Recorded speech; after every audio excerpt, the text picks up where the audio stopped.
Hello, folks, and welcome to another episode of the Cubs Line Podcast. I'm Ryan Dunleavy. And I'm Ryan Zelinsky. And today the Cubs host the Braves at 3:05. But we haven't done an episode in two series, so just wanted to update you guys on that. Sorry, just life's been kind of crazy right now with school started and just everything's going on right now. And the San Francisco was very hard because it was 12 p.m. games were ending, so it was kind of hard to do 1 a.m. shows for you guys. And especially Colorado series, just Labor Day weekend, things just caught up to us, but. Just want to apologize for that, but we'll do a big episode and we're going to try and be more consistent coming up with this final month of September. Try and get daily episodes. We'll even try and squeeze in a couple off day episodes as well if we can. So we'll try and be more consistent on these episodes. Cubs back at Wrigley Field, so we'll get back to our 9, 10 o'clock episodes, but just wanted to apologize for that, but excited for today's episode. Yeah, sure. So the Cubs actually have a pretty decent um road series. So they sweep the Angels 3-0. Then they get swept, so they're 3-3, and then they win a series. So they end the road trip 5-4. So I don't think that's how any of us really expected it to go versus three below 500 teams, but you still did come out 5-4 and didn't really lose much ground in the wild card. I think the division's kind of out of the picture, but wild card is looking pretty good. What do you think about that?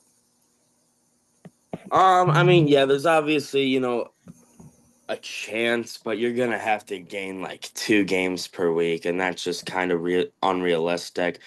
Could it happen? Of course, but I don't think it's going to. They definitely could only, lose it by 2 games or something. Make it come down to the final 2 series. But yeah, it started off good, and then you can't get swept there, and then for just a gut wrenching loss yesterday to just be out of, like, they were up 2-0, but it just, as soon as the game was tied, you knew, like, oh boy. Hap comes up from the right side, hits that home run to tie the game. I was going nuts. And then Danny P comes in again, not looking like himself, gives up a single, then a triple, and they get walked off. That was tough. But you got to look at, the bright side. They went 5-4. They went over 500 on the road trip. So, we'll take it, but really would have liked to sweep versus the Rockies there. Yeah, but then you come home 6-3, feeling a lot better about yourself. That kind of makes up for the San Fran. You win every series by 2 games, so kind of a frustrating loss, but you came home over 500 and coming back to Wrigley playing some weak teams. So we'll get into the first recap, which was the first game Tuesday, Verlander versus Boyd. Cubs got 2 on early, couldn't do anything. And then just kind of a pitcher's duel, bottom of the second inning. Wilmer Flores hit a home run, his 14th on the year, 380 feet. And then Boyd gets into some trouble, but gets out of it. Top of the third, the Cubs get 2 guys on with 2 outs. The PCA strikes out. After that, nothing much. Ian Happ hits a double. Nico flies out. Dansby walks in. Matty Shaw with a single to left field. Good job from Shaw. Makes it a tie ball game. 1-2-3. And then PCA double. Kelly hits a single. Makes it a 2-1 ball game. Bottom of the fifth inning, Matos with the leadoff double. He gets 2 outs. And then Ramos comes up, hits a double. And then Devers hits a single. This was the one that hit off of his. Or no, that was the Chapman one, but San Fran gets the lead. Top of the sixth, Flores walks and Chapman hits a home run, and that would be it for Boyd. Not a great start at all, as he had 2 rough starts.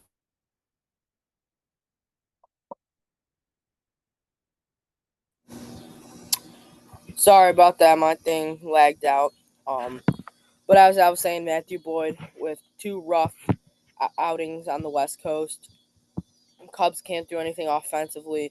End up losing that ball game 5-2. Wasn't this kind of a dreadful loss? How frustrated were you? Because that was only Verlander's second win all year and his first at Oracle Park. Yeah, I was hoping we could put up, 6 runs, 7 runs, something like that. But it didn't turn out that way. We were up early 2-1, and then everything went downhill from there. I think I would hope Boyd can figure it out coming down the stretch here, because he's had a couple rough outings, and that needs to be cleaned up before the playoffs start. But I have confidence he will. But yeah, it was a tough loss. It was I kind of had no hope as soon as we went back down. It was what, 3-2, right? And then it went to 5-2, I think. Yeah, and then I was like, all right, it's over. Yeah, that was a rough game, and then we are thinking hopefully the Cubs can come back and win the next game, but they did not. Top of the first, Cubs load the bases with one out. Kelly grounds into a double play. Devers hits a home run in the bottom of the first inning. Top of the second, PCA single, Dansby single, Shaw flied out, runners on the corners. Castro flied out, but then with two outs, Nico Horner pimps a home run, hits fifth on the year. It was 397. Great job from Nico, makes it a 3-1 game. Gives you some confidence. Nothing really much until the bottom of the third inning. Kinzer walks, Ramos singles, and then Devers hits a double, makes it a 3-2 game.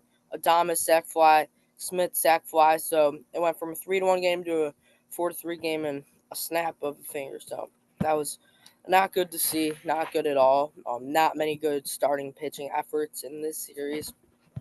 Top of the fourth, 1-2-3. Bottom of the fourth, nothing really. Top of the fifth, Nico hit by pitch, single walks. You got bases loaded, one out, and then Turner grounds into a double play. The one thing you can't do um, in that situation, the Cubs had bases loaded with two outs or with one out two times in this game, but both resulted in a double play. That's just something you cannot do. And then bottom of the fifth, when things start to get ugly, Devers walks, Smith with a single, and then Matt Chapman hits a single. This is the one where Tucker threw it in. It went off Chapman's helmet. So then two guys scored, made it 6-3. Casey Smith hit a double, made it 7-3, and this is when I turned off the game. What about you? Yeah, I went to bed there. I think I had a test the next day, so I was like, well, let me get some sleep. I'm not gonna, you know, just ruin my sleep schedule to watch us lose by four or probably more, which it was obviously a lot more. But yeah, it was another terrible game. Yeah, I'm glad we did go to bed because Devers hit a 3-run bomb in the next inning. Chapman with a solo shot, and then I believe McGuire finished the game. So just a terrible outing, terrible game from this team. I mean, what, 5 hits the entire game? Two times they had the bases loaded and grounded into double plays. Just the bullpen was bad. Rogers had struggled. So that was just a very bad game. So we'll get into the Thursday recap. Webb versus Imanaga. Cubs start off hot with a Tucker double. Hap single makes it a 1-0 ball game. PCA hits a single. Runners on the corners with one out. Again, another ending double play. Nico Horner. Bottom the first. Devers walks. Adames home run. 2-1 ball game. Top of the second. Dansby with his 19th homer on the year. 410. This ball was a bomb. Tied the ball game up. Nice hit for Dansby. And then Tucker in the top of the third hits a single, another double play. Uh, Council was ejected, and then after that, just kind of the pitcher's duel. Um, just a lot of 1, 2, 3 innings after that. And then top of the sixth, Michael Bush hit his 25th homer on the year, 412. Another bomb. So Bushy gets the Cubs the lead. But then Adames responds, hits his 24th homer on the year off Imanaga. So then makes it a 3-3 ball game. So you tie game. Hopefully you can come out with one. Top of the eighth inning, Matty Shaw hits a double, but then another double play. It's just unreal to me. The amount of double plays they hit. Sound like a broken record here. A double play after a double play when you can't have a double play anything else but that. Yeah, way too many. Then top of the ninth, or bottom of the ninth actually, Palencia comes in, ground out, single, single, single, ball game. Plenty has been losing as of late. Just that's such a winnable ball game. When you put up 3 runs versus Logan Webb, you should win that ball game. And I mean, good day from Tucker. Good day Shota from was good too. I gotta say Shota was good too. Shota was fun too. Yeah, I mean, 7 innings, 3 runs, like not his best stuff, but not bad at all. That's a quality start. Only guys within your lineup without hits that they were Casey and McGuire. Everyone was hitting the ball. Just one of those games where you couldn't get really anything. So the Cubs get swept in San Francisco. What were your thoughts and how down were you after the series? I mean, thank God we swept the Angels. Because if we were looking at 2-4, it would have been a lot worse than it was now. But still, I was upset but then I was like, well, guess what? It was gonna happen, right? This is their first time getting swept. You weren't gonna go the whole year without getting swept. I don't care how good you are. Just it's not gonna happen.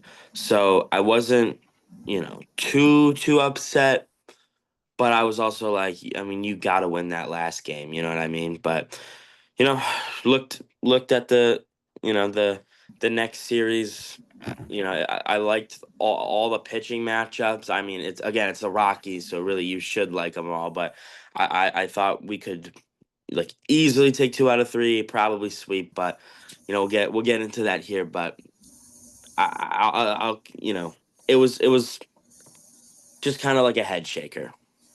Yeah, first game, Bats started off hot. Nothing the first inning. Bottom of the first, leadoff double, but nothing after that. Top of the second, Nico double, Dansby home run. 416, Dansby's 20th home run on the season. And then bottom of the second, uh, Doyle leadoff double, 2 times in a row leadoff doubles, but they can't do anything. Sale with the 2-out double, Cubs can't get anything. In the top of the third, bottom of the third, Moniak hits a double, Tovar walks, but and then Hunter Goodman strikes out, Beck flies out. So great job for Cade Horton to escape trouble.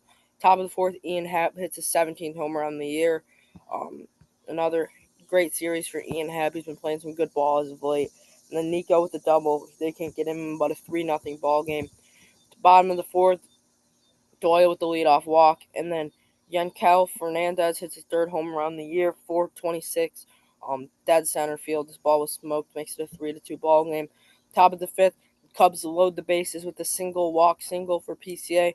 PCA hits a sac fly, Happer hits a ground rule double, Nico walks, Stansby triple, Matt Shaw single. So 9-2 ball game after the fifth. I mean, glad to see the bats come along.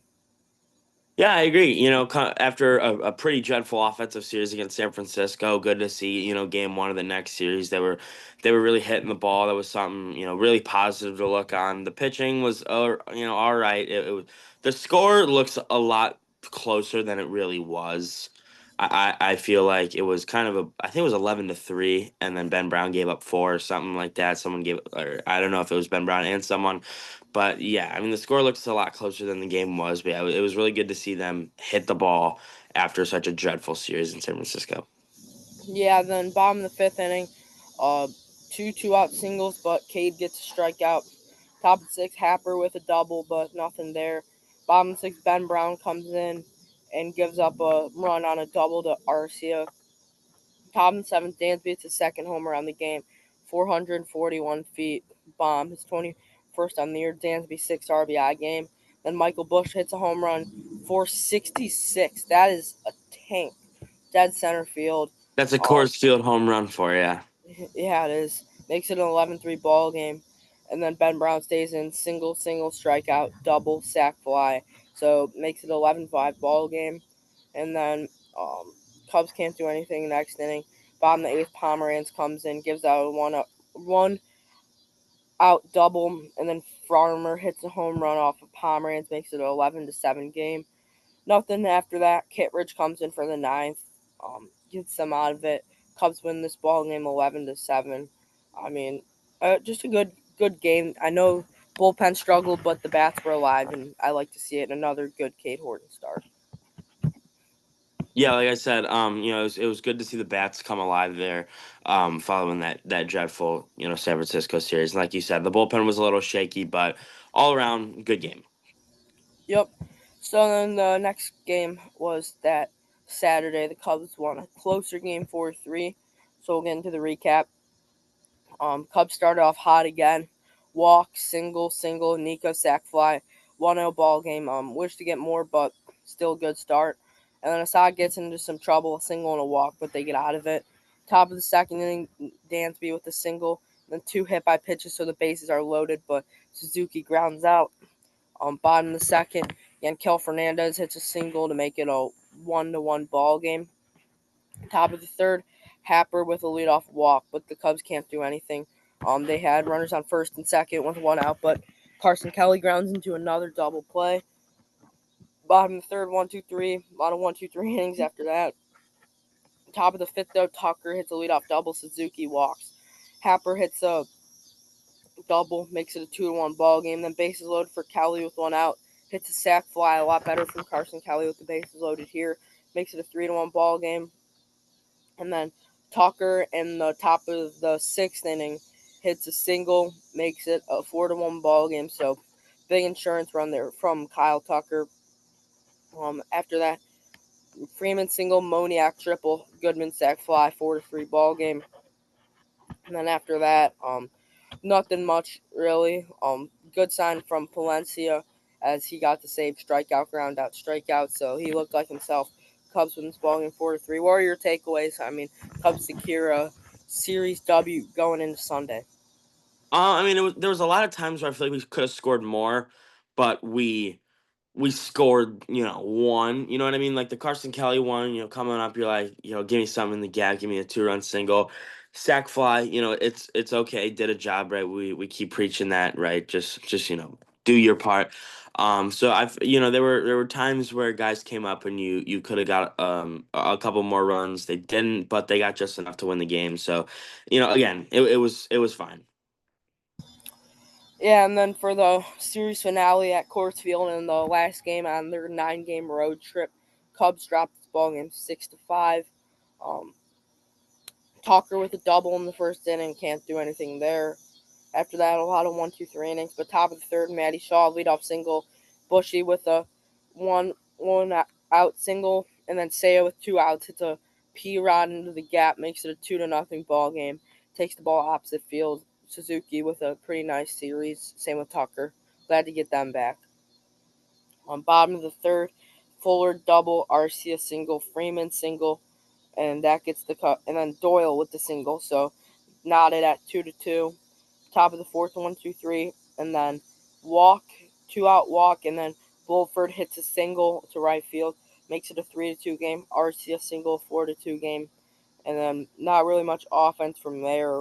Just a lot of 1, 2, 3 innings, a lot of good pitching. Bottom of the seventh, Doyle sac fly makes it a 5-2 game. I kind of thought it was over, but the Cubs show some fight. Bush walk, Tucker single, Ian Happ home run, 430 feet, his 1800. How big was this hit from Ian Happ? I mean, it was unreal. Like to be so like down and out of that game in my eyes, they were to be able to get two guys on, bring the time run up, and then for Ian Happ from the right side to demolish a ball into left center over the wall, tie the game. I mean, it felt like a moment that was not against a 39 win team, but it was amazing. I was going nuts. Like it was such a huge home run. Like those kind of home runs, 3-run shots to tie the game late are always exciting. And I really thought they were gonna win the game after he hit that. Yeah, so did I, but then Palencia does the normal Palencia thing as of late, blows the game. Not good at all. Single and a triple, win it. Just I don't. Palencia has been pretty dreadful as of late. Yeah, like I said a couple episodes back, like, Presley did the same thing. He got into a lot of trouble, but was able to get out of it. And then eventually he just went to crap. And that is pretty much what's now happened with Palencia. So I'm hoping that, this doesn't linger, but, it might, and that's just baseball. Yeah, so Cubs leave the West Coast trip the last time they have to go to the West Coast. 5 out of 4. They're still 9 games up in the wild card, and they are trailing 6.5 in the division. So my first question to you is: do you think Palencia should still close out games, or do you give it to Keller, Kittredge, or someone else? I would give it to Keller. I would give Daniel some innings, obviously. I'm not exactly sure when, but until he's able to figure it out and really get back to what he was, I give Brad Keller the closing job. I have a hot take. I would go Brad Keller, but you know who I want to see closing games in the near future? He's on the roster right now? Nope. He's not. Ooh, I don't know. Tell me. Jackson Wiggins. Wiggins Okay, just got back. okay. He's topping out at 100 to 101. He's been lights out. I thought he should have been a September call up, but I'm fine with the Cubs did. And he throws hard. He can give you multiple innings. I could kind of see him closing out games. It's like Look what Kopech did at the beginning of his career. Look what Sale did. I could see that he Alzolai has even. Alzola. Yeah, I mean he has the velocity. He has a nice slider. I would like to see that. I don't know about you. I really hadn't even put much thought into that, but now you bring it up, I would love to see it. Yeah. Cubs' number one prospect right now.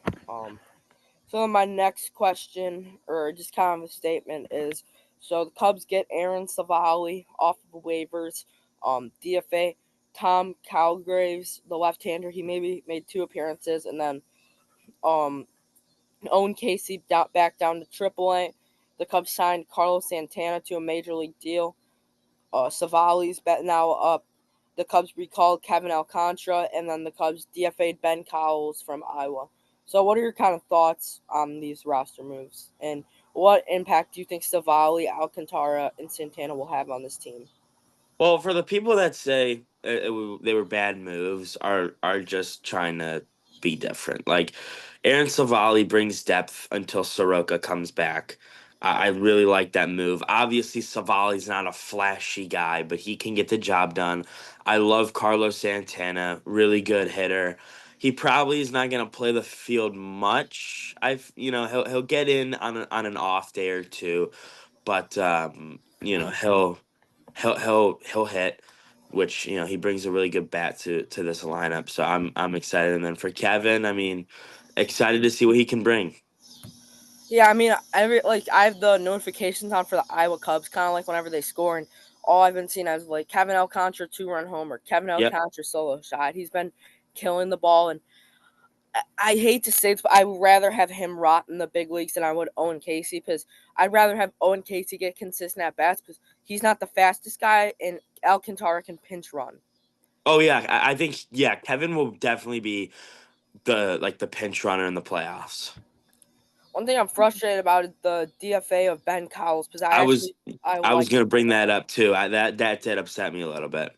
He hit the crap out of the ball in spring training. He's been having a hell of a year in AAA Iowa, and I don't know why it was Cowles and why it wasn't someone else. That kind of Yeah, frustrated. so that he was in the lighter trade. That'd be correct. It So was Neely and Cowles for lighter. yeah, I mean that's I don't like that move. Yeah, he's been raking the ball this year. He can play third base. He's 25 years old. He's hitting 238 on the year, but he has a 260 career average, 100 hits. So not hitting for average this year, but we'll see. And the numbers, Savali's going to go to number 38. Santana's going to go to number 41, and then Soroka's going to 99. So Soroka goes to 99, so Santana can get 41. Oh wow, I like that. Yeah. The Cowles thing kind of surprised me. Savali, I doubt he'll make the playoff roster for the Cubs, but for now he could kind of eat up innings because I don't want, like, they're not playing great teams. So if you're winning a ball game like 10-2, like, you could take Horton or Imanaga out after 5 innings, save those pitches for when they matter, and then eat Savali or eat Ben Brown for those last couple of innings, and then Santana. I know a lot of people don't like it. I personally love this move. He's won. He wants to win. He's a leader. He's kind of like a Justin Turner. He can pinch hit. He can hit very well from both sides. And Santana and Turner, two guys with World Series experience, with playoff experience, and that can help mentor these younger guys. Because I don't know what we're going to get out of PCA. Matt Shaw, the guys that have never played a playoff game. Even Seiya Suzuki's never played a playoff game before. Yeah, I thought it was so funny. So when I think the moment Cleveland released Carlos Santana, you texted me. You were like, "You're Cleveland just released Carlos Santana. Am I crazy?" And I was like, "I think that would actually be a pretty solid move." Well, here we are a couple of days later, and Carlos Santana's a Cub. So that's that way to be a good GM, right? Yeah, thank you. But yeah, I personally I love the move. Get the experience on the roster, like you said. Savali probably won't make the playoff roster, but I Santana think will, I think. oh for sure, yeah, Santana definitely will. There's no reason why he shouldn't. Yeah, I like Santana too. He could pinch hit big at bats. Like, right-hander comes in, you could put him in left-handed bat. Lefty comes in for Bush, you could have him hit right-handed. Like, you have an option now between him and JT. I don't think JT will see as much playing time now. No, not at all. I think Michael Bush, even versus lefties, will play from here on out. Yeah, I agree with that. But Savali will eat up innings. Alcantara, he's been hitting well. I don't know if we're going to see him a lot. Maybe he'll play if they clinch early. Maybe they call OC back up. They let guys like Dan be PCA. They let some guys get some off days and rest up for the games that matter. So yeah, I like the Alcantara moves, and Casey can now get some consistent at bats because he did look good, but he wasn't getting consistent at bats, and he looked kind of blown away in that San Francisco series. I don't know what you thought, but he looked kind of lost. I felt.